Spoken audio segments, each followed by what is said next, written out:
Graça e paz, meu irmão. Como é bom estarmos aqui mais uma vez para prestarmos um culto de louvor e adoração ao nosso Deus. Ele que é merecedor de toda a honra e glória. E eu convido você, onde você estiver, para que separe este tempo e preste um culto ao Senhor. Feche seus olhos, vamos falar com o nosso Deus e pedir para que Ele se faça presente em nosso meio. Para que os nossos olhos, os nossos ouvidos e corações estejam atentos ao que Ele tem a nos dizer. E que nós possamos mais uma vez ser transformados através da sua palavra. Vamos falar com o nosso Pai. Santo Deus, nós estamos aqui mais uma vez e nós te agradecemos. Te agradecemos porque o Senhor é um Deus bom, é um Deus fiel e presente em nossas vidas. Senhor, o Senhor é um Deus real. E nós te louvamos, Santo Deus, porque o Senhor se faz presente em nosso meio. E nós te pedimos que o Senhor fale conosco. Receba as nossas orações, nossas ofertas, Santo Deus, e receba as nossas vidas no teu altar. Em nome de Jesus que nós choramos. Amém. Pois nada vai me separar do teu amor, Senhor. Pois nada vai me separar do teu amor, Senhor. Correrei pra te encontrar, Senhor. Cantarei pra sempre o teu amor e com gratidão eu louvarei ao Deus que me amou. Poderoso Deus de salvação, quero estar em sua casa e com gratidão te adorarei.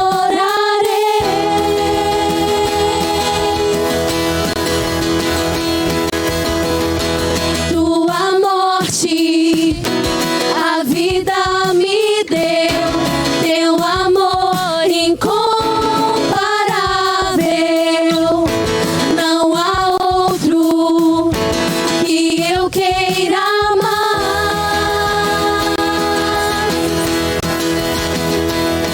Pois nada vai me separar do teu amor, Senhor. Correrei pra te encontrar, Senhor. Cantarei pra sempre o teu amor e com gratidão eu louvarei ao Deus que me amou. Tua morte, a vida me deu, teu amor incomparável. Não há outro que eu queira amar.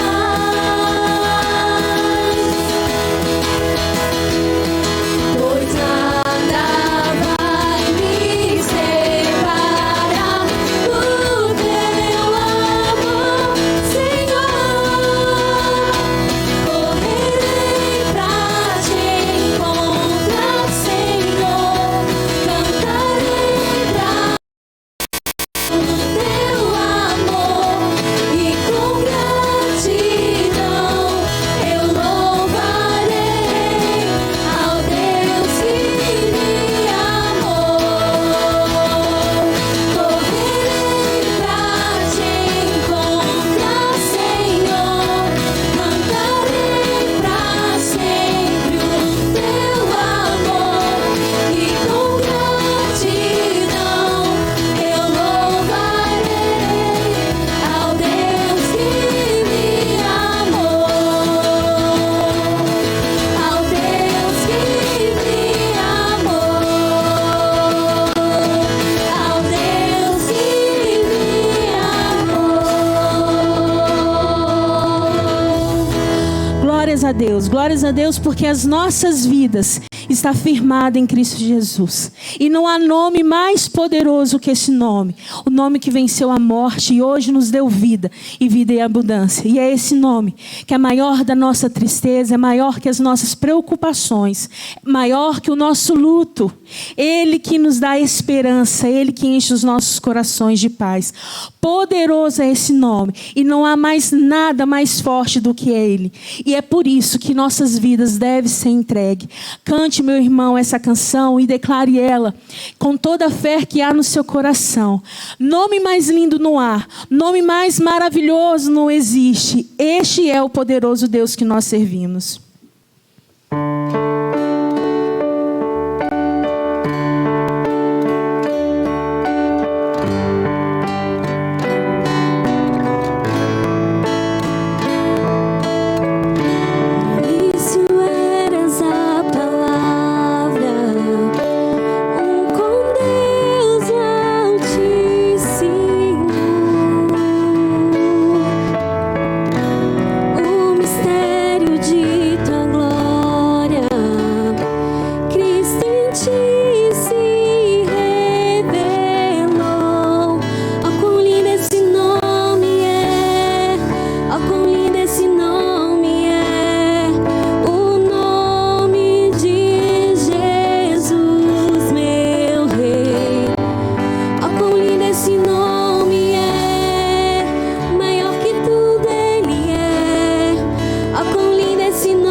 Pibel para mim além de ser uma igreja, ela é uma família, né? Uma família que você pode contar com ela para qualquer coisa.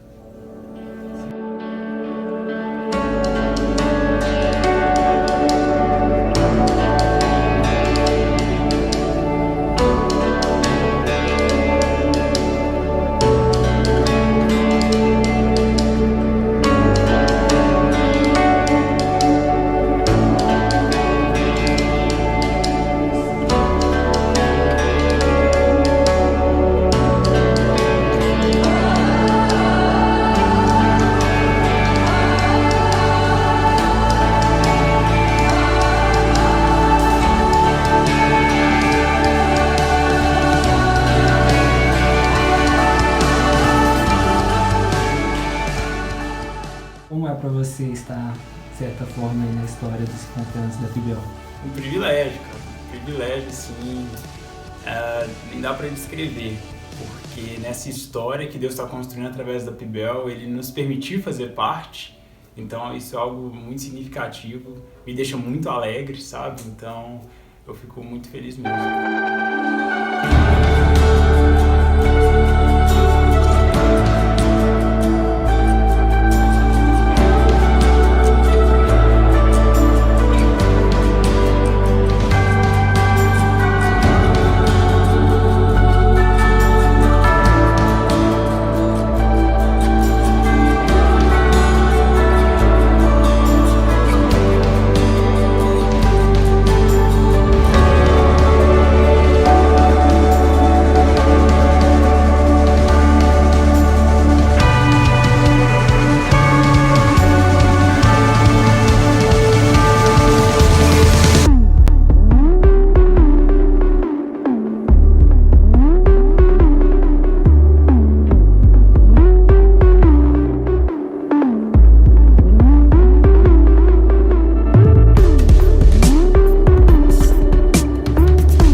Minha mãe estava aqui no primeiro dia que funcionou, eu também. E para mim a vida foi só, essa Pibel para mim só deu alegria, muita alegria na minha vida.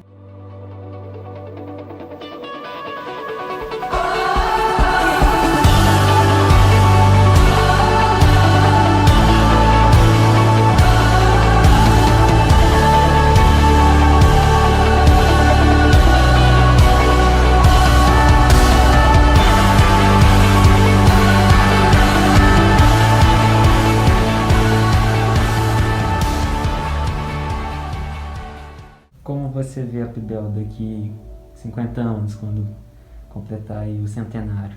O que você imagina, o que você consegue vislumbrar? Eu imagino que ela se torne ainda mais missionária, que alcance muito mais pessoas, né, que transforme a vida de milhares de pessoas ainda mais.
que, rumo ao centenário, esta igreja continue acolhendo pessoas, famílias, pregando o Evangelho, sendo uma igreja que faz diferença onde ela está e em todas as partes do mundo.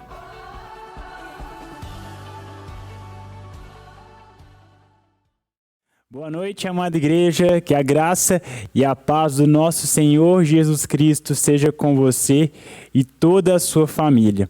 Nós continuamos as celebrações no mês da família, nesse mês de maio, e dando sequência nesse último final de semana do nosso mês de maio, nós falaremos sobre o clamor de Deus para com as nossas famílias. Vamos refletir sobre esse tema, clamar a Deus para a nossa família, pela nossa família, independentemente das circunstâncias. Nossa intenção é que por meio dessas mensagens, por meio de tudo aquilo que a gente tem experimentado, não apenas nas pregações de domingo, mas nas programações de sexta-feira, bem como as devocionais ao longo da semana, nossa intenção é fazer com que tudo isso colabore para que as nossas famílias estejam cada vez mais conectadas ao propósito de Deus para as nossas vidas. Hoje, nossa intenção é que Deus possa falar ao seu coração através dessa palavra, que Ele possa transformá-lo e assim nós possamos ter uma disposição de aplicar tudo isso aonde quer que estivermos. Bom, vamos lá. Clame a Deus por sua família, independente das circunstâncias. Eu quero começar te perguntando uma coisa. Até que ponto as circunstâncias têm impedido você de se dirigir a Deus pedindo socorro e a ajuda dele? Deus espera de nós um relacionamento saudável com Ele. E um relacionamento saudável é marcado por constância. O que isso quer dizer na prática? Ora, Deus, Ele deseja que sempre nos dirijamos até Ele, tanto para rir quanto para chorar. Tanto para nos alegrarmos, quanto também em uma situação em que estivermos tristes, tanto para agradecermos, quanto para pedir, tanto para falar, quanto para ouvir aquilo que Ele deseja nos falar, tanto para receber elogios, quanto para ser advertido em meio a uma situação em que estamos agindo de maneira errada. Constância no relacionamento. Deus se agrada, Ele preza por isso. No entanto, a maneira como nós olhamos para as diferentes circunstâncias na qual nós somos acometidos em nossas vidas, a maneira como nós olhamos para essas circunstâncias pode nos levar a perder esse relacionamento constante com o nosso Deus. E enquanto nós vivermos nesse mundo, é preciso que a gente se lembre que sempre seremos tentados a desviar os nossos olhos daquilo que Deus deseja, da maneira como Deus deseja que nós encaremos as circunstâncias. Sempre seremos tentados a fazer isso. Afinal de contas, o mundo ele está sempre mudando. Veja você não é o mesmo de 10 anos atrás, ou de 10 meses atrás, ou de 10 dias atrás. Nós estamos num constante processo de mudanças. Isso significa que lá atrás, algo que não era problema para você, pode ser que agora seja um problema. Isso significa que mesmo planejando, porque Deus se agrada quando a gente se planeja, mas mesmo planejando pode ser que alguma coisa saia do controle. Pode ser que a gente tenha que fazer alguma alteração em nossa agenda. Pode ser que sejamos pegos de surpresa. Isso significa que as circunstâncias continuarão a mudar. E o que a gente faz em meio a tudo isso? Em meio a tudo isso, eu e você não podemos nos esquecer que o nosso Deus, Ele não muda. As coisas, as circunstâncias podem mudar, mas o nosso Senhor, Ele é desde a eternidade. Ele não muda. A palavra nos ensina isso. Céus e terras passarão, mas a palavra dele permanece para sempre. Em nossas famílias, a gente precisa se lembrar disso constantemente, para que assim a gente consiga lidar com as oscilações que naturalmente nós passaremos por elas. E não vejam as oscilações como um problema. Elas, na maior parte das vezes, contribuem para que a gente possa crescer, ser edificado.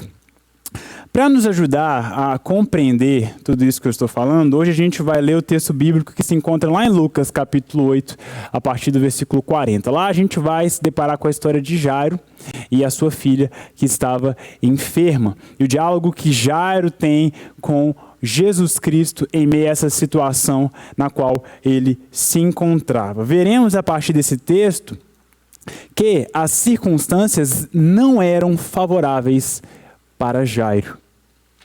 Mas ele tem algumas atitudes que fazem com que, mesmo com a questão das circunstâncias serem desfavoráveis, mesmo assim ele mantém o seu temor a Deus. E diante dessa atitude de Jairo, eu queria extrair alguns ensinamentos para as nossas vidas, para que assim a gente possa aplicar também em meio às nossas vidas, às nossas rotinas, ao tempo em que vivemos. Vamos lá? Abra sua Bíblia comigo, então, em Lucas capítulo 8, a partir do versículo 40. Lucas capítulo 8, a partir do versículo 40. Eu estou lendo na Nova Almeida Atualizada, e a Bíblia diz assim: quando Jesus voltou, a multidão o recebeu com alegria, porque todos o estavam esperando. Eis que veio um homem chamado Jairo, que era chefe da sinagoga, e prostrando-se aos pés de Jesus, suplicou-lhe que fosse até a sua casa, pois tinha uma filha única, de uns 12 anos, que estava morrendo. Agora a gente vai saltar lá para o versículo 49, é a continuação da história. Enquanto Jesus ainda falava, veio uma pessoa da casa do chefe da sinagoga, ou seja, Jairo, dizendo: a sua filha já morreu, não incomode mais o mestre. Mas Jesus, ouvindo isto, lhe disse: não tenha medo, apenas creia, e ela será salva. Tendo chegado à casa, Jesus não permitiu que ninguém entrasse com ele, a não ser Pedro, João e Tiago, além do pai e da mãe da menina. E todos choravam e pranteavam. Mas Jesus disse: não chorem, ela não está morta, mas dorme. E riam-se dele, porque sabiam que ela estava morta. Mas Jesus, tomando-a pela mão, disse em voz alta: menina, levante-se. Voltou-lhe o espírito. Ela imediatamente se levantou e Jesus mandou que lhe dessem de comer. Seus pais ficaram maravilhados, mas ele lhes advertiu que a ninguém contassem o que havia acontecido. Vamos orar? Ó Deus, o Senhor é bom e o Senhor tem cuidado das nossas vidas, Deus. Obrigado pelo alimento físico, Deus. Obrigado pelo cuidado material que o Senhor tem nos dado. Mas nós te clamamos, Deus. Dá-nos o alimento, Deus, que é a tua palavra, Pai. Dá-nos esse alimento, Deus, que nos ilumina, que nos sacia, Deus, e nos faz, Pai, ter um relacionamento constante contigo, independente das circunstâncias, Deus, e que essa palavra, ela possa transformar as nossas vidas, Deus. Em nome de Jesus Cristo que nós oramos. Amém e amém. Bom, antes de nós vermos aqui algumas aplicações sobre o contexto desse texto que a gente acabou de ler, as aplicações a partir dos ensinamentos, né, na vida de Jairo, é bom a gente destacar aqui as circunstâncias nas quais Jairo se deparou. É importante a gente destacar isso de antemão, porque pode ser que algumas dessas circunstâncias, elas sejam circunstâncias que você também está vivendo, meu querido irmão e minha querida irmã. Por exemplo, o primeiro desafio aqui de Jairo, a primeira circunstância desfavorável aqui para Jairo, era a necessidade de pedir ajuda. Ele precisava chegar até Cristo, se aproximar, porque o texto começa nos falando que havia uma grande multidão. Então, tem o desafio de Jairo de chegar até Cristo e pedir ajuda. E aqui é um ponto importante a ser destacado: Jairo era o chefe da sinagoga. Talvez ele estivesse acostumado a ter pessoas pedindo ajuda para ele. Mas, em meio ao cenário caótico em que ele se encontrava, ele precisou humildemente ir até Cristo, quebrar-lhe todas as barreiras, quebrar-lhe todos os preconceitos, e ir até Cristo, ir até aquele a quem ele certamente ouviu falar que estava fazendo vários milagres. Ele vai até Cristo. em atitude de obediência e humildade, principalmente, ele vai e pede a ele. Jairo pede ajuda. Ele rompe com essa primeira dificuldade. A segunda dificuldade em qual Jairo se encontrava é que ele precisa pedir ajuda quando a situação já está complicada demais.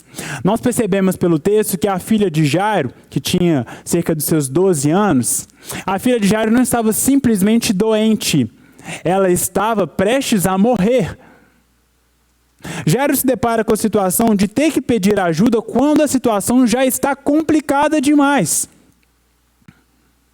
Não deu tempo de pedir antes. A situação ficou tão grave que ele precisa ir até Cristo e pedir ajuda em meio a esse cenário no qual se encontrava.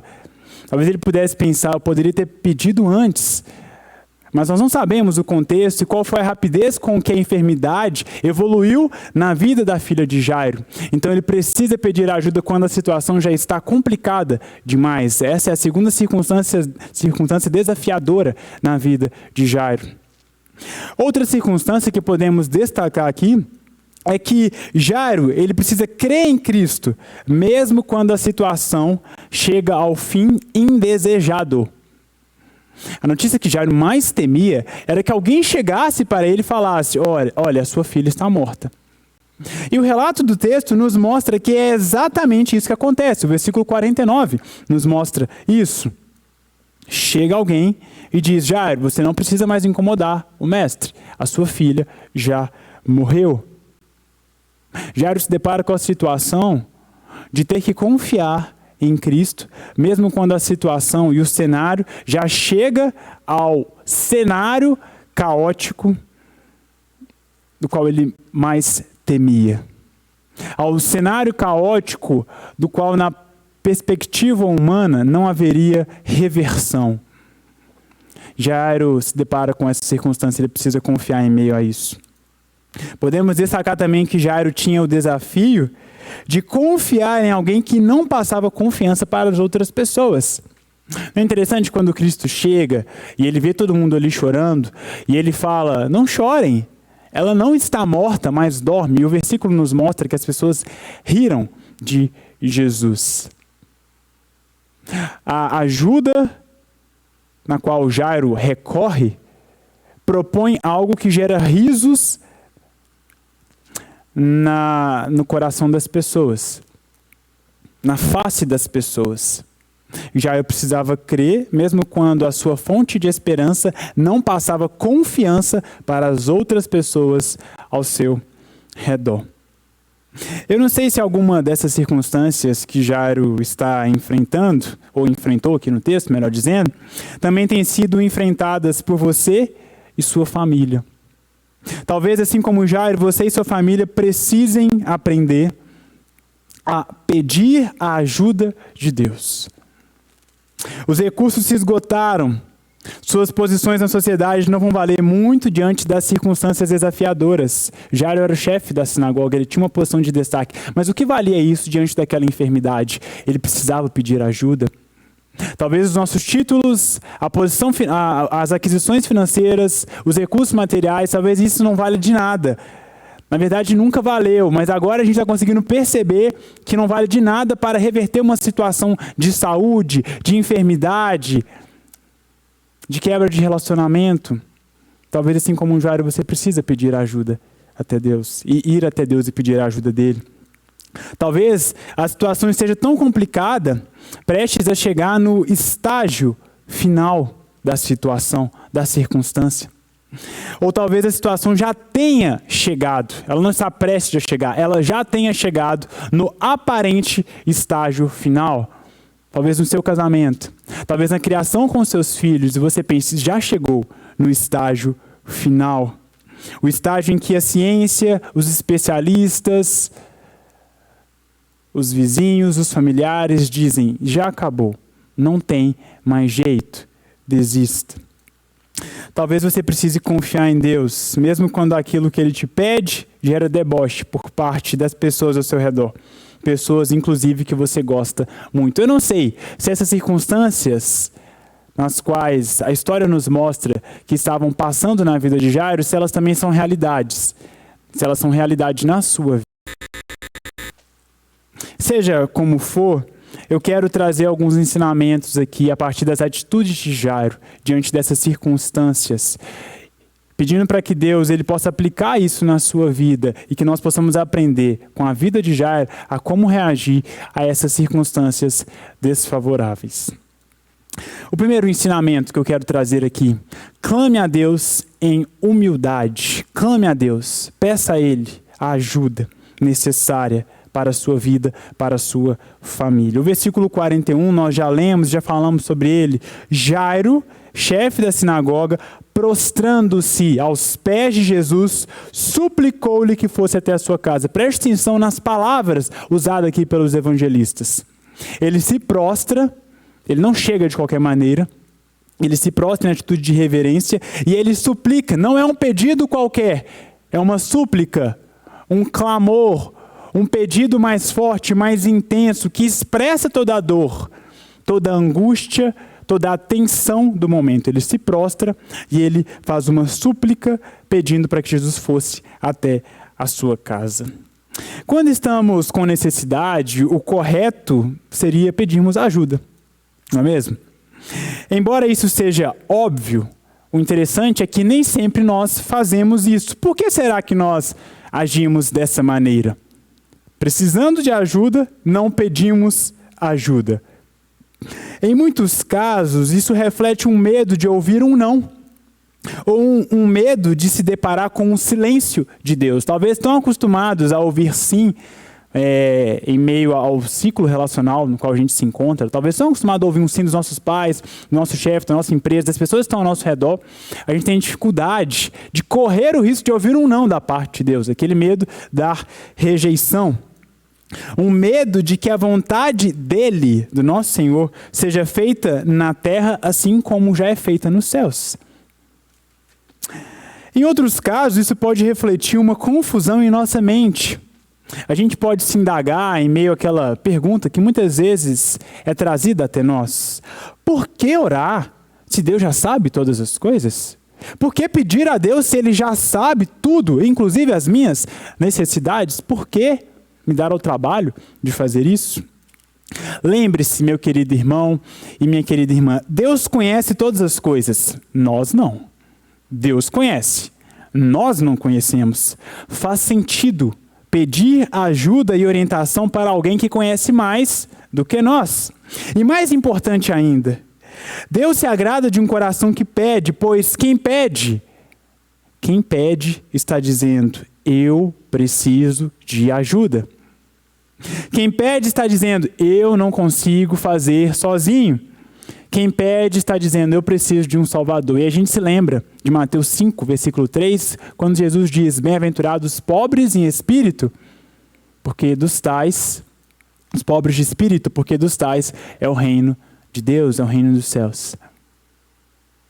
Esse reino não é herdado pela força das suas forças, das minhas forças, mas na ausência das nossas forças, quando a gente deposita a nossa esperança em Deus e pede ajuda dizendo: nós precisamos de um Salvador, aí sim, nós somos adotados como filhos e herdamos também o direito ao reino dos céus.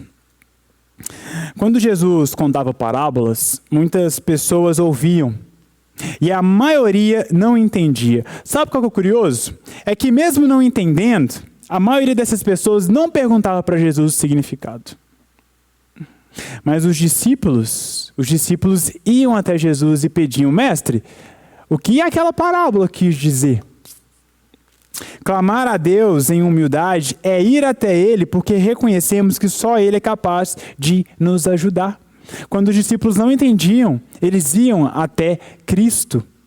De certa forma, as parábolas elas funcionavam como um filtro para saber qual era a intenção do coração daqueles que ouviam, aqueles que estavam desejosos e que humildemente recebiam os ensinos de Cristo, perguntavam, porque queriam saber, perguntavam, e ao fazerem isso eles diziam: Senhor, eu não entendi, eu preciso de uma ajuda, ou melhor, eu preciso de um Salvador, me explique a parábola. Não pedir ajuda para Deus, consequentemente, nos levará a evitar pedir ajuda ao nosso próximo, àqueles que Deus coloca ao nosso redor para nos edificar. Humildade não é apenas reconhecer que dependo de Deus, mas que também dependo do meu próximo. Meu querido irmão e minha irmã, não deixe de pedir pela sua família. Mas Luiz, Deus já conhece a situação. Claro, não poderia ser diferente. É claro que Ele já conhece a situação. Ele já conhece a circunstância. Mas eu e você não. Eu e você não sabemos como nos comportar. E muitas vezes, por não sabermos como nos comportar, a gente acaba contribuindo para que o erro permaneça, para que o erro insista na vida das pessoas. Muitas vezes, por não perguntarmos, a gente não se dá conta do que está no nosso coração e a intenção por detrás dele. E aí a gente acaba justificando os nossos erros por conta do erro do próximo. Mas lembre-se, se o outro errar, é nosso dever acertar. Ainda que todos ao nosso redor estejam fazendo o que é errado, é nosso dever fazer o que é certo, porque nós servimos a Deus. E como descobriremos o que é certo e o que é errado se não pedirmos a Ele a orientação? Deus se opõe aos orgulhosos, mas Ele concede graça aos humildes. Pedir é uma atitude de humildade. A Bíblia nos garante que Deus considerará a graça dEle quando nos dirigirmos a Ele em atitude de humildade. Portanto, o primeiro ensinamento, clame a Deus em humildade. O segundo ensinamento, lembre-se que a palavra final vem do Criador e não da criatura. Lembre-se, em meio às circunstâncias, que a palavra final vem do Criador e não da criatura. Jairo, ele está correndo contra o tempo. Ele precisa chegar até Jesus antes que a sua filha morra. E veja bem, o texto nos mostra que ele chega até Jesus. Mas antes que Cristo chegue até a sua casa para ali ver a filha de Jairo, Jairo recebe a notícia de que ela havia morrido. Ora, o que mais poderia ser feito? Ele foi até Jesus, correndo contra o tempo, mas ao que tudo indica, não valeu o esforço. Porque ele chega até Jesus, mas Jesus não chega até a filha dele a tempo. Às vezes, isso pode passar despercebido na nossa leitura rápida do texto, mas eu gostaria que você se atentasse a um detalhe aqui desse texto em relação à vida de Jairo. Quero que você observe comigo que Jairo, ele tinha duas palavras e que ele precisava escolher em qual palavra ele precisaria crer. Ele tinha duas palavras, ele tinha que escolher em qual dessas palavras ele creria. A primeira palavra é a palavra, conforme o versículo 49 nos mostra, da pessoa da casa de Jairo, que chega até ele com a notícia dizendo: Jairo, a sua filha morreu. Você não precisa mais incomodar o mestre. Primeira palavra. A segunda palavra é a fala do próprio Jesus. No versículo seguinte, versículo 50, Jesus vira para Jairo e fala: Jairo, não tenha medo, apenas creia, ou crê somente, e ela será salva.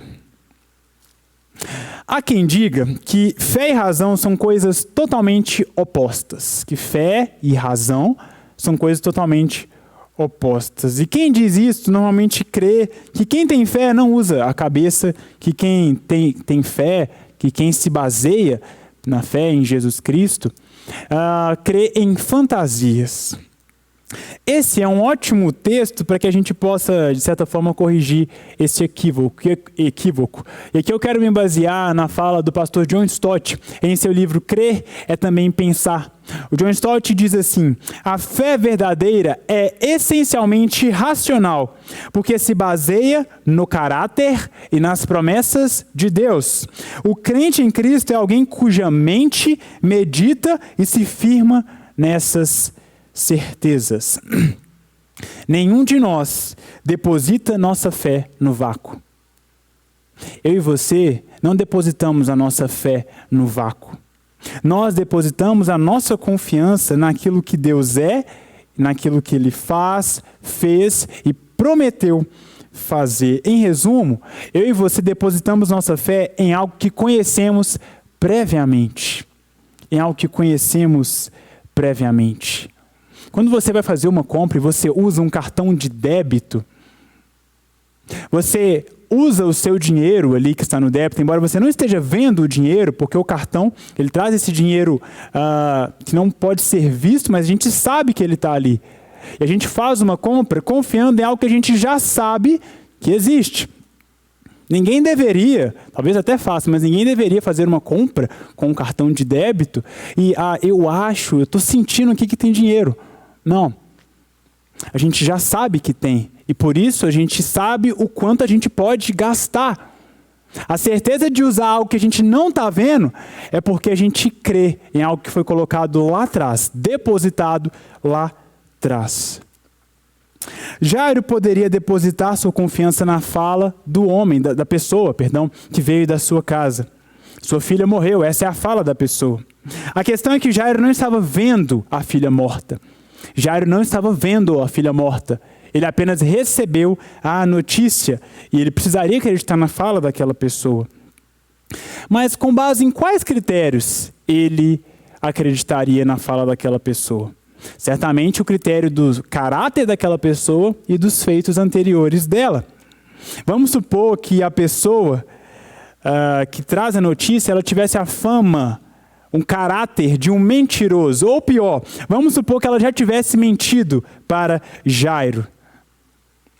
Será que Jairo acreditaria nela? Nós não sabemos o caráter dessa pessoa. Nós não sabemos o caráter de Cristo. E independente do caráter dessa pessoa que chega para trazer a notícia para Jairo, Jairo agora se depara com aquele que é maior do que aquela pessoa. Mesmo que ela tenha um caráter justo, ela tenha um caráter honesto.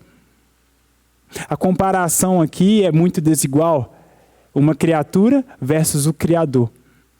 Jairo está diante da palavra do Criador, que diz: Jairo, não tema, crê somente.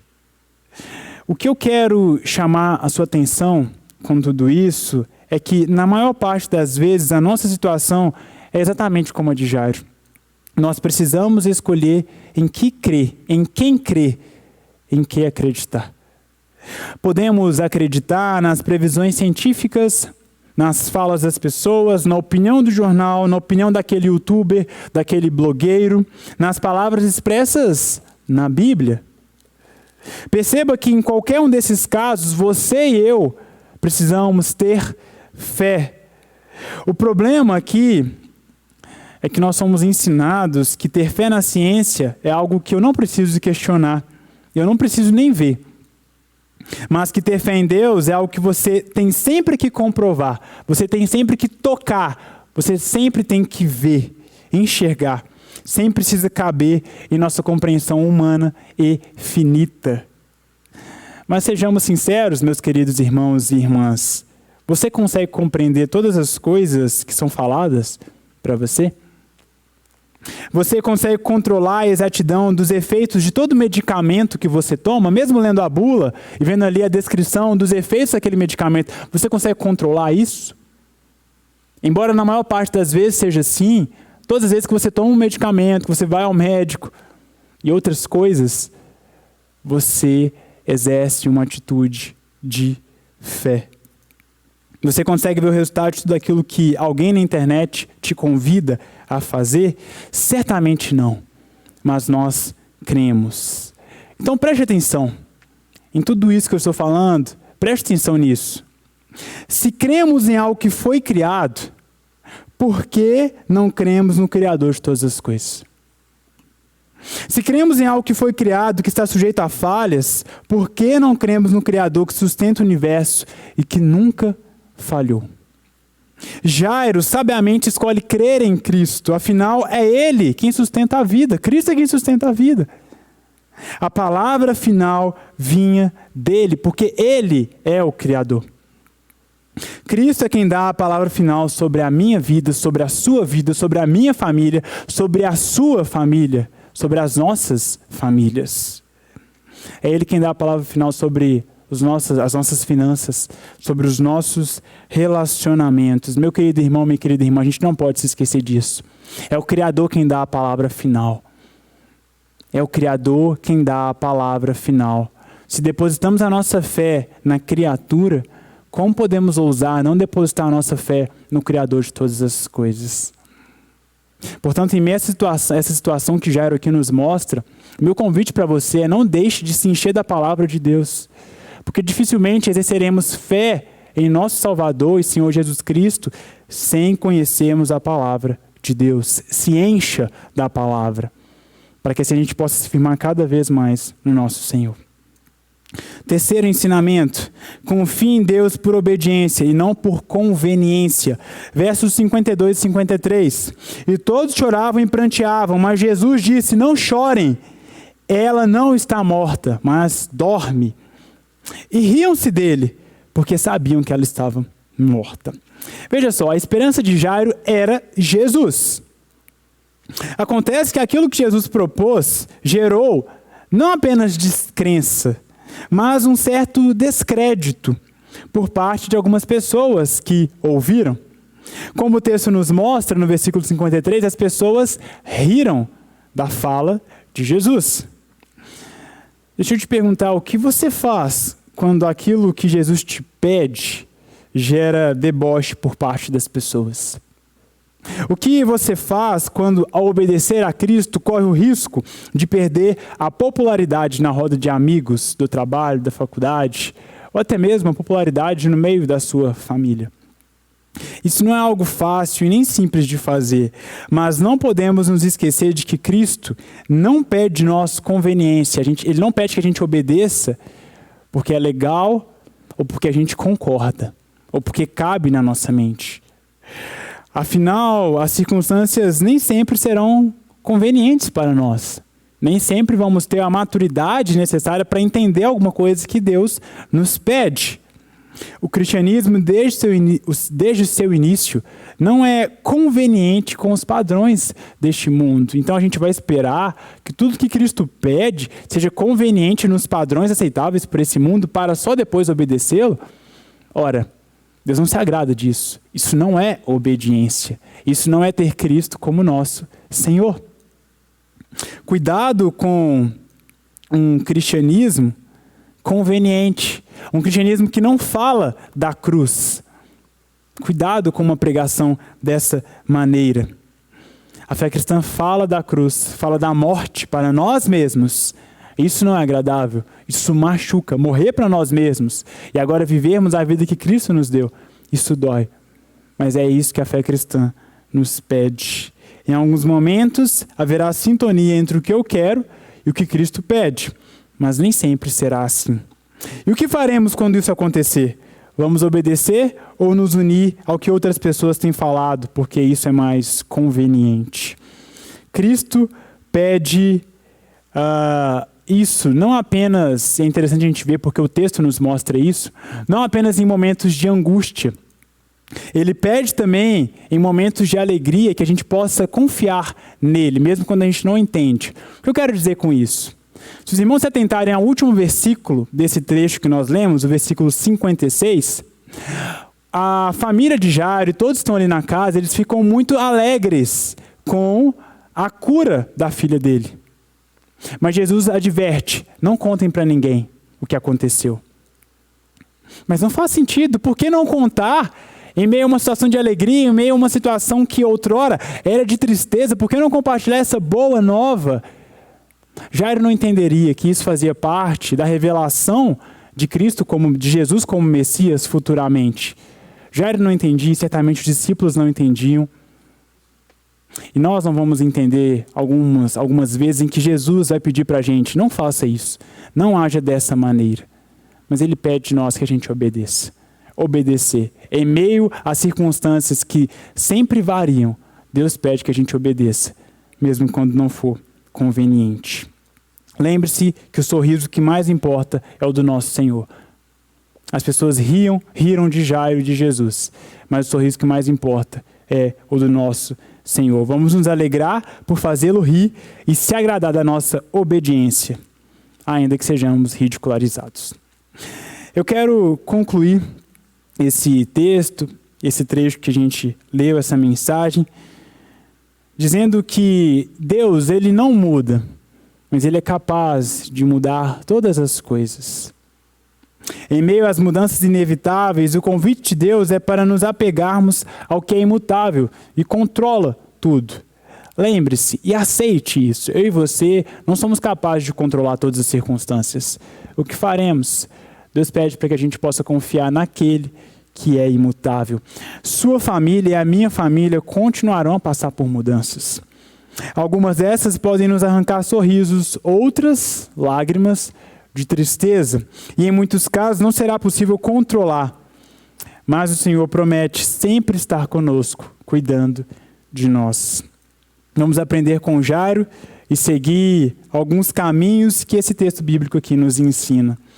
Pedir a Deus com humildade, lembrarmos de crer no Criador, de crer no Criador e não na criatura, mais no Criador do que na criatura.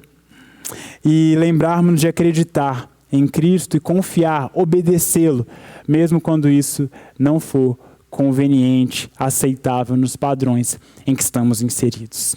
Que Deus possa abençoar a sua vida e possa fazer com que essa palavra ela frutifique em nossos corações. Não deixe de clamar por sua família, independente das circunstâncias. Vamos orar? Deus, em nome de Jesus, te agradecemos porque o Senhor não muda. Embora o Senhor seja capaz de mudar todas as coisas, Deus.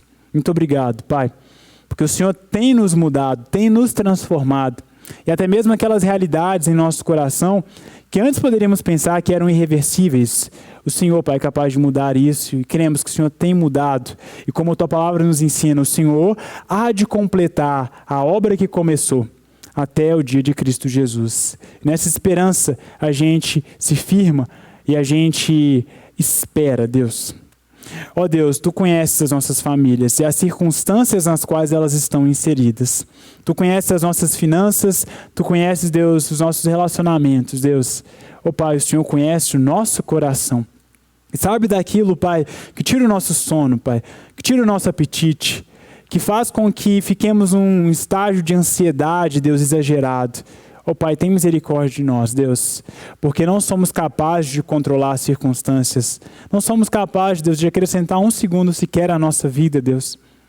Mas aqui estamos pedindo, Pai, que o Senhor nos ajude. Que seja o Senhor, Pai, aquele a quem nós vamos recorrer em meio às dificuldades, em meio aos desafios, Deus. Socorre as famílias, Deus, que estão ouvindo essa palavra, Deus. E que esses que estão ouvindo, Pai, possam levar também, Deus, a Tua palavra a outros, Deus, que não Te conhecem, Pai. E assim eles possam se lembrar de que podem recorrer a Ti, porque o Senhor é fiel. O Senhor nunca nos abandonará, Deus. O Senhor nunca falhou e não começará a falhar agora, Deus. Obrigado por Tua palavra e que ela continue a nos edificar, Deus. Tudo isso nós pedimos e oramos. Em nome de Cristo Jesus. Amém. E graças a Deus. Que Deus te abençoe, meu querido irmão e minha querida irmã. Que o Senhor possa abençoar a sua semana. Em nome de Jesus.